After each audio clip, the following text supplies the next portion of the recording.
Hello everyone. आज हम quiz number 2 solve करेंगे ग्राम समाज एवं विकास से संबंधित। क्विज नंबर 1 में ऑलरेडी हमने 10 क्वेश्चन सॉल्व किए हैं। ये क्विज नंबर 2 है जिसमें हम अनदर 10 क्वेश्चन सॉल्व करेंगे। देखिए ये बहुत ही क्विक इस क्विज को हम सॉल्व करेंगे। मैक्सिमम आपके 5 to 6 मिनट्स इस क्विज को सॉल्व करने में लगने चाहिए। चलिए हम स्टार्ट करते हैं। सबसे पहला क्वेश्चन देखते हैं, एक इंजीनियर जरीब कितनी लंबी होती है।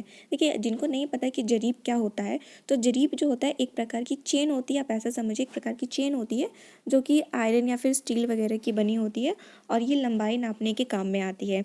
तो जरीब जो है कई प्रकार की होती है और इसमें क्वेश्चन ये पूछा गया है कि इंजीनियर जरीब कितनी लंबी होती है, 33 फीट या 64 फीट, 100 फीट या फिर 132 फीट। तो इसका सही आंसर हो जाएगा, एक इंजीनियर जरीब जो होती है वो 100 फीट की होती है और इस 100 फीट की होती है। प्लस इसमें ये भी ध्यान रखिएगा कि इसमें जो है 100 कड़ियाँ होती हैं। और बहुत सारी एक होती है गंटार जरीब। गंटार जरीब जो होता है वो ये 64 फीट का होता है। और एक रिवेन्यू जरीब भी होती है जो कि 33 फुट की होती है, जिसमें 16 कड़ियाँ होती हैं।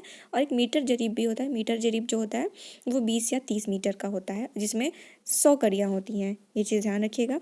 नेक्स्ट क्वेश्चन हम देखते हैं, ग्राम भू प्रबंधन समिति का अध्यक्ष कौन होता है। ग्राम प्रधान होता है, लेखपाल होता है, नायब तहसीलदार होता है या फिर राजस्व निरीक्षक होता है। तो आपका सही आंसर हो जाएगा ग्राम प्रधान ग्राम भू प्रबंधन समिति का अध्यक्ष होता है। सही आंसर हो जाएगा ऑप्शन ए। नेक्स्ट क्वेश्चन है कि ग्रामीण समाज की मूलभूत इकाई क्या है। परिवार होती है, गांव होता है, शहर या फिर विश्व। तो इसका सही आंसर हो जाएगा परिवार। और गांव में बहुत लोग कंफ्यूज हो सकते हैं, लेकिन परिवार जो हो जाएगा वो सही आंसर हो जाएगा। नेक्स्ट क्वेश्चन देखते हैं। अगला प्रश्न है कि राष्ट्रीय कृषि विकास योजना किस पंचवर्षीय योजना के अंतर्गत प्रारंभ हुई थी। पहला है 8वीं पंचवर्षीय योजना, 9वीं पंचवर्षीय योजना, 10वीं पंचवर्षीय योजना या फिर 11वीं पंचवर्षीय योजना। तो इसका सही आंसर हो जाएगा 11वीं पंचवर्षीय योजना।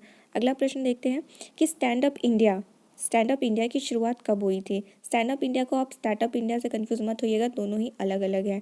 16 जनवरी 2016, 5 अप्रैल 2016, 2 अक्टूबर 2016 या फिर 16 सितंबर 2016। तो देखिए स्टैंड अप इंडिया जो है इसकी शुरुआत हुई थी 5 अप्रैल 2016 को, और स्टार्टअप इंडिया की शुरुआत जो हुई थी वो 16 जनवरी 2016 को हुई थी। तो इसलिए कंफ्यूज मत होइएगा। देखिए स्टैंड अप इंडिया 5 अप्रैल और स्टार्टअप इंडिया 2000 यानी 2016 में तो दोनों ही हुआ था। स्टैंड अप वाला जो है वो 5 अप्रैल 2016 को हुआ था और स्टार्टअप वाला जो था वो 16 जनवरी को हुआ था। ठीक है, सही आंसर हो जाएगा 5 अप्रैल 2016। अगला प्रश्न है, एक पक्का बीघा में कितना बिस्सा होता है।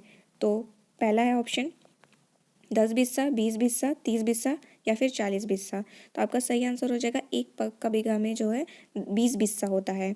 ओके, और चलिए आपके लिए क्वेश्चन है कि एक कच्चा बीघा में कितना पक्का बीघा होता है। आप कमेंट सेक्शन में आंसर लिख के बताइएगा। ओके, अगला प्रश्न है, निम्नलिखित में से कौन सा बांध जो है बेतवा नदी पर बनाया गया है। पहला ऑप्शन है लवकुश बैराज, रिहंद बांध, शारदा बांध या फिर राजघाट बांध। तो इसका सही आंसर हो जाएगा बेतवा नदी पर राजघाट बांध बनाया गया है। अगला प्रश्न देखते हैं 8वां, डॉक्टर भीमराव अंबेडकर हवाई अड्डा उत्तर प्रदेश के किस जिले में स्थित है। ऑप्शन है आगरा में, मेरठ में, झांसी में या फिर बरेली में। तो इसका सही आंसर हो जाएगा मेरठ में। तो देखिए बहुत सारे हवाई अड्डे अक्सर पूछे जाते हैं। यूपी के जो फेमस है चौधरी चरण सिंह अंतर्राष्ट्रीय हवाई अड्डा यानी इंटरनेशनल एयरपोर्ट, आप सभी को पता है लखनऊ में है। और लाल बहादुर शास्त्री इंटरनेशनल एयरपोर्ट ये वाराणसी में है। इसके अलावा पूछे जाते हैं जो डोमेस्टिक होते हैं, जैसे भीमराव अंबेडकर हवाई अड्डा भी इसमें क्वेश्चन पूछा गया मेरठ में। उसी तरह आपसे खिरिया हवाई अड्डा पूछा जा सकता है और बमरौली हवाई अड्डा पूछा जा सकता है। और चकेरी या जो हवाई अड्डा जो कि कानपुर में है, बमरौली कहाँ पे है, इलाहाबाद में है। तो ये सारे हवाई अड्डे आपको अलग अलग पूछे जा सकते हैं।